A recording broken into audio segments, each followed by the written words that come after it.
إنه هو يبدئ ويعيد وهو الغفور الودود ذو العرش المجيد فعال لما يريد هل أتاك حديث الجنود فرعون وثمود بل الذين كفروا في تكذيب والله من ورائهم محيط بل هو قرآن مجيد في لوح محفوظ۔ شروع کرتا ہوں اللہ کے نام سے جو بڑا مہربان نہایت ہی رحم والا ہے۔ انہ بے شک اللہ تبارک و تعالی ہوا یبدئ اسی نے پہلی مرتبہ ہم سب کو یعنی انسان کو اور ہر چیز کو پیدا کیا، ویعید اور دوبارہ بھی وہی پیدا کرے گا مرنے کے بعد، وہو الغفور اور وہ بہت معاف کرنے والا ہے، الودود وہ اپنے بندوں سے بہت محبت کرنے والا ہے، ذو العرش المجید عرش کا مالک عظمت والا ہے، بزرگی والا ہے، فعال لما یرید جو کرنا چاہے کر سکتا ہے اور کرتا ہے۔ هل اتاک حدیث الجنود اے نبی جی کیا آپ کے پاس لشکروں کا واقعہ جو ہوا تھا وہ آپ کو پتہ ہے؟ فرعون و ثمود یعنی فرعون کے ساتھ کیا ہوا، قوم ثمود کے ساتھ کیا ہوا، بل الذین کفروا فی تکذیب بلکہ یہ آپ کے زمانے کے جو کافر ہیں منکر ہیں وہ ابھی بھی آپ کی باتوں کو جھٹلا رہے ہیں، غلط کہہ رہے ہیں۔ واللہ من ورائہم محیط حالانکہ اللہ نے ان کو گھیر لیا، ہر اعتبار سے گھیر لیا ہے۔ بل هو قرآن مجید بلکہ یہ قرآن مجید اونچی شان والا ہے، فی لوح محفوظ اور لوح محفوظ میں محفوظ کیا گیا ہے، لکھا گیا ہے۔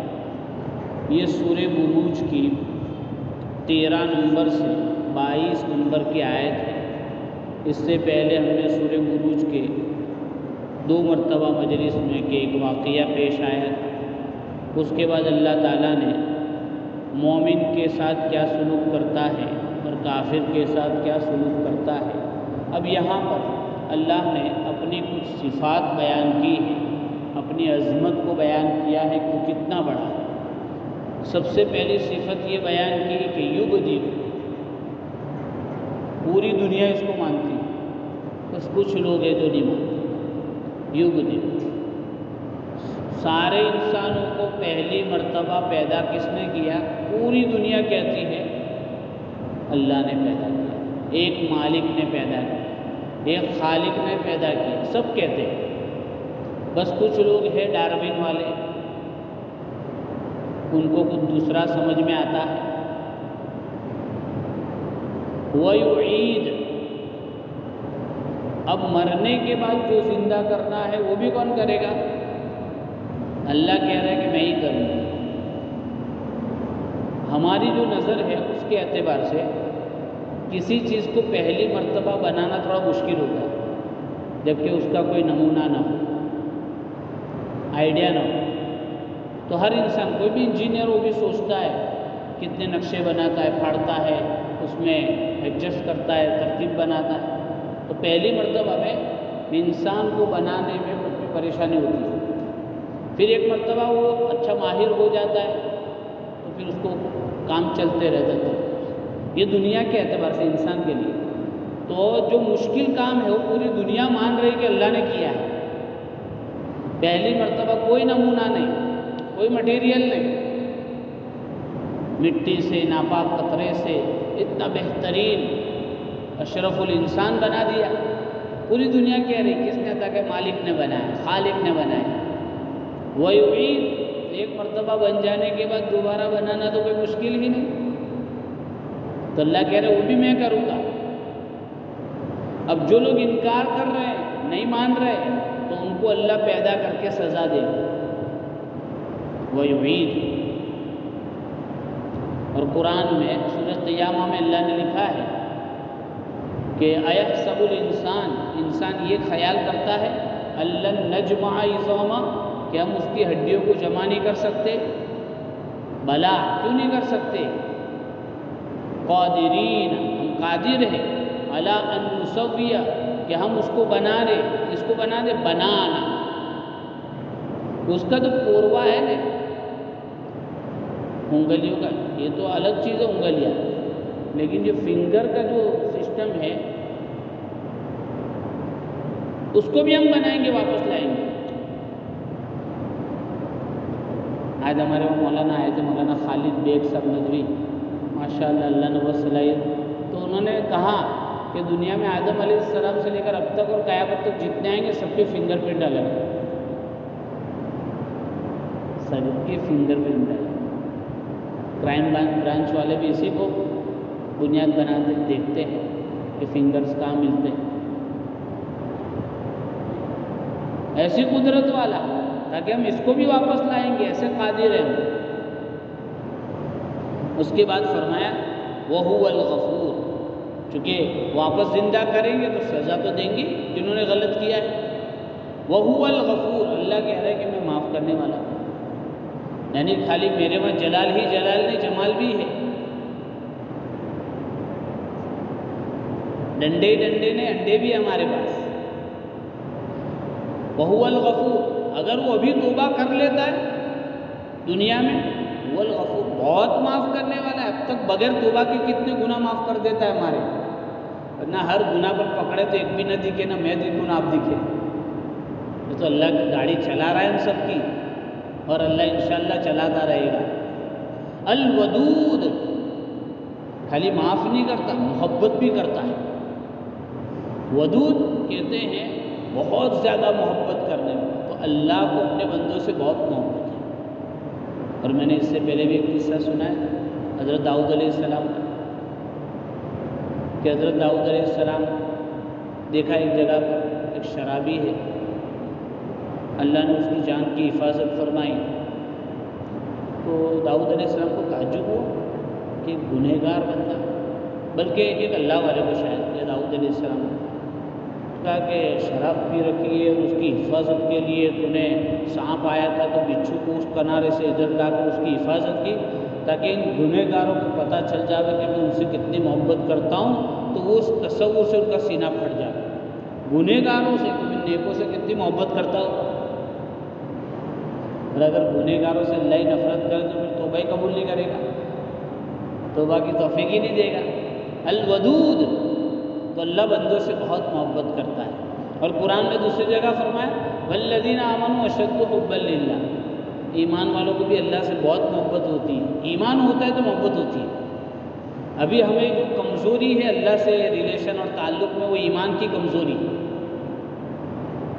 اس کے بعد فرمایا ذو العرش، عرش کا مالک ہے، وہ عرش کا مالک ہے. تو یہ دنیا کے بادشاہ، جو اس واقعے میں جو قصہ ہے آگے بھی آئے گا، کہ تمہارے پاس تھوڑی تھوڑی سلطنت ہوتی ہے اور تمہارے پاس دستخط کرنے سے فیصلے ہوتے ہیں، تھوڑی بہت طاقت ہوتی ہے، فوج ہوتی ہے، پاور اور اختیارات، تو تم ایسا سمجھتے ہو کہ ہم سب کچھ کر سکتے ہیں. تو وہ تو اس عرش کا مالک ہے جس عرش نے پوری کائنات کو گھیر رکھا ہے، تو اس کے پاس کتنا پاور ہوگا، تو وہ کیا چھوڑ دے گا؟ اس لیے اگر ہم اپنے پاور کو استعمال کرتے ہیں، یعنی انسان، کوئی کسی ملک کا، کوئی کسی صوبے کا، کوئی سرپنچ یا کلیکٹر، جو بھی ہو اپنی اپنی سطح کا ظلم کرتا ہے، تو اسے سوچنا چاہیے کہ اتنی کرسی پر رہ کر اتنا ظلم کر رہا ہے تو وہ تو بہت بڑی کرسی پر ہے. ذو العرش، عرش والا ہے، چھوڑے گا نہیں. دنیا میں سنبھل گئے تو ٹھیک ہے، ورنہ اللہ کا انسان. المجید، عظمت والا ہے. دنیا والے اس کی عظمت کرے نہ کرے، لیکن وہ ہے عظمت والا، اسے ہماری تعریف کی کوئی ضرورت، وہ تعریف کا بھوکا نہیں ہے۔ پاور کیسا تھا کہ فعال لما یرید، جب چاہے، جس کے لیے چاہے، جو چاہے، جتنا چاہے، جس طرح چاہے کر سکتا ہے، کر رہا ہے اور کرتا رہے گا، کوئی روک نہیں سکتا۔ ساری ٹیکنالوجی فیل، چاہے وہ لیبیا میں کھیتی کے لیے بنائے ہوئے ڈیم کو توڑ دے گا، یا موروکو میں زمین ہلا کر شہر کا شہر برباد کر دے، اور وہ چاہے تو ہماری نرمدا میں پانی بھیج کر بستیوں کو پانی میں ڈبو دے۔ فعال لما یرید ہے، اسے اپنے حق کے استعمال سے کوئی نہیں روک سکتا۔ چلتے کو سلا دے اور سوتے کو جگا دے۔ جس پر نا امیدی ہو گئی ہو اس پر امیدیں کر دے، اور کسی آدمی کو جہاں رشتے کی امید نے اللہ وہاں رشتہ لگا دے، اور جہاں امید ہے وہاں رشتہ ہٹا دے۔ جو چاہے، جس کے لیے چاہے کر سکتا ہے، کر رہا ہے، کرتا رہے گا۔ فعال، اور دنیا والوں کے پاس پاور کیسا؟ تاکہ اپوزیشن آبجیکشن اٹھا لے گی اور ادھر کی کنٹری میں چلے جائے تاکہ فوج باغی بن جائے گی، اور اگر ملٹی پارٹیوں سے حکومت بنی تاکہ وہ اپنا سپورٹ کھینچ لے گی، اور اگر کچھ بولنے جاوے تاکہ میری کنڈلی کھل جائے گی، آئی ڈی اور سی بی سے نہ جانے میرا کلیان کر دیں گے، یہ لوگ کہاں سے کہاں بھیج دیں گے جی۔ اتنا ڈر پاور کے باوجود، لیکن اللہ کو فعال لما یرید کوئی ڈر نہیں۔ اس لیے سورہ شمس میں پڑھا ولا یخاف عقباہا، اللہ کسی کو سزا دے دے تو اللہ کو یہ بھی ڈر نہیں کہ اس کا کوئی بدلہ لے گا، اس لیے کہ کسی کی مجال ہی نہیں کہ اللہ کو آنکھ دکھا دے۔ ایسا اللہ ہے فعال لما یرید۔ ان صفات کو بیان کرنے کے بعد کہا اے نبی جی، کیا آپ کے پاس وہ بڑے بڑے لشکروں والوں کا قصہ پہنچا؟ تاکہ کس کا؟ تاکہ فرعون کا۔ وہ موسیٰ علیہ السلام کو مارنے کے لیے کتنی فوج لے کے گیا تھا؟ تاکہ 12 لاکھ کی فوج لے کے گیا تھا، اور اس کو یہ تھا پورے باجے گاجے کے ساتھ گیا تھا وہ کہ آج تو موسیٰ علیہ السلام اور ان کے ماننے والوں کی خیریت نہیں، کیا کہہ کے گیا تھا اور کیا پورا لشکر ڈوب گیا۔ وہاں لشکر کے باہر جا کے کیا بولتا ہے معلوم؟ کہ دیکھو میری طاقت دیکھو کہ سمندر بھی راستہ دے رہا ہے، حالانکہ راستہ بنا تھا کس کے لیے؟ سب کو ختم کر دیا۔ سمود، تاکہ غزوہ تبوک میں حضور صلی اللہ علیہ وسلم گئے، وہاں سے لے کر وادی پورا تک 1700 بستیاں تھیں، کتنی؟ اور بڑے ماہر انجینئر کون تھی؟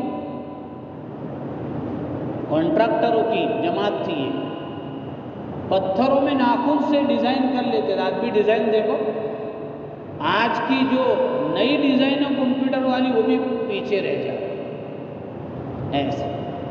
وہ سمود اور فرعون نے اپنے لیے جو عبادت گاہ بنائی تھی، ابھی گزشتہ ہفتے میں ویڈیو دیکھ رہا تھا، ایک وزیٹر وہاں کا ویڈیو بتا رہا تھا، ابھی بھی ایسی کی ایسی ہے وہ عبادت جہاں فرعون کی عبادت کی جاتی تھی۔ ایسی مضبوط قوموں کو اللہ نے ایسا ختم کیا کہ نام و نشان نہیں۔ یہ تو قرآن میں تذکرہ ہے ورنہ نام بھی نہیں رہتا، قرآن میں نام ہے اس لیے نام رہا، ورنہ نام بھی نہیں جانتا کوئی۔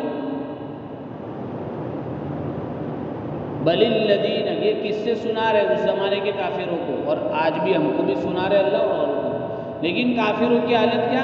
الذین کفروا فی تکذیب، ابو جہل وغیرہ جتنے بھی تھے سب کیا کر رہے؟ کہہ رہے تھے سب بکواس، خالی خالی کے قصے ہیں، کوئی سچ نہیں، اور اگر ہوئے بھی ہوتے تو اتفاقی۔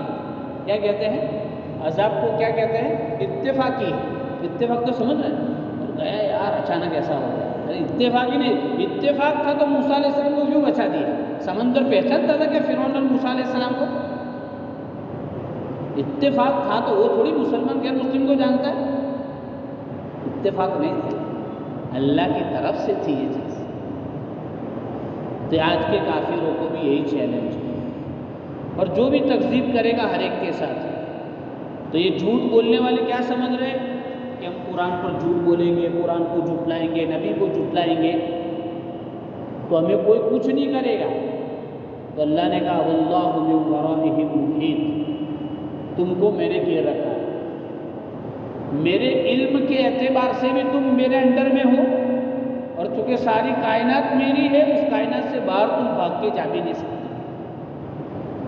کہیں چھٹکارے کا علاج نہیں۔ اس لیے دنیا میں موقع ملا ہے، معافی تلافی کر کے سدھر جاؤ تو مسئلہ حل ہو جائے گا۔